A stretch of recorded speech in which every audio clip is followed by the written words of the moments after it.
চিকু কেমন ঠাকুরের বাতাসা খেয়ে নিচ্ছে। কি হলো, ঠিক হয়েছে, পিঁমড়েগুলো মুখে কামড়ে দিয়েছে। নে বাতাসা খাবি, খা খা। কি রে, পিঁমড়েগুলো মুখে সুসুরি দিয়ে দিল। হ্যাঁ, নে বাতাসাটা খা।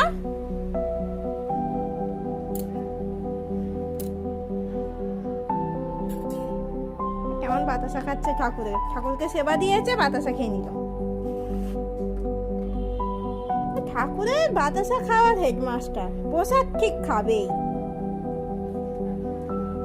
মুখে কেমন পিঁমড়েগুলো সুসুরি দিচ্ছে করছে।